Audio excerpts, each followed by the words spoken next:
Hi friends, అందరికీ ఈరోజు మా అత్తమ్మ స్టైల్ బోటీ కర్రీ చూపించబోతున్నాను. ముందుగా బోటీని వేడి నీళ్ళల్లో వేసుకొని శుభ్రంగా కడిగి పెట్టుకోవాలి.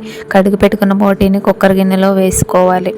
కుక్కర్ గిన్నెలో వేసుకుని కొద్దిగా అల్లం పేస్ట్, కొద్దిగా పసుపు వేసుకొని ముక్కలకు పట్టేటట్టు కలుపుకొని విజిల్ పెట్టుకోవాలి.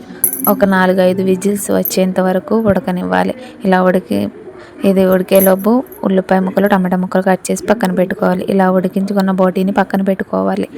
ఒక పాన్ పెట్టుకొని 2 టేబుల్ స్పూన్ ఆయిల్ వేసుకోవాలి. ఆయిల్ హీట్ అయిన తర్వాత మనం ముందుగా కట్ చేసి పెట్టుకున్న ఉల్లిపాయ ముక్కలు, పచ్చిమిరకాయ ముక్కలు వేసుకోవాలి. అలా వేసుకొని ఒకసారి గరిటెతో కలుపుకోవాలి.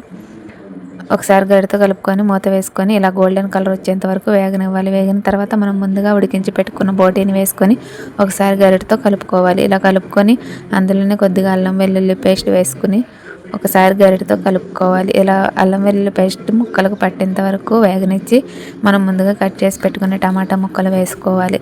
ఇలా టమాటా ముక్కలు వేసుకొని అందులోనే కొద్దిగా గరిటెతో కలుపుకొని అందులోనే కొద్దిగా పసుపు, రుచికి సరిపడా కారం, మనకు టేస్ట్కి తగినంత ఉప్పు వేసుకుని ఒకసారి గరిటెతో కలుపుకోవాలి. ఇలా గరిటెతో కలుపుకొని మూత వేసుకోవాలి. ఇలా మూత పెట్టుకుని మళ్ళీ ఒకసారి ఒక 5 నిమిషాల తర్వాత మూత తీసుకొని ఇలా గరిటెతో కలుపుకోవాలి. ఇలా ఉడుకుతున్నప్పుడు ఇందులోనే కొద్దిగా గరం మసాలా వేసుకోవాలి. గరం మసాలా వేసుకొని ఒకసారి గరిటెతో కలుపుకొని మసాలా ముక్కలకు పట్టేంత వరకు ఒక 5 నిమిషాలు ఉడకనివ్వాలి. ఉడికిన తర్వాత కొద్దిగా కొత్తిమీర వేసుకుంటే టేస్టీ బోటీ కర్రీ రెడీ.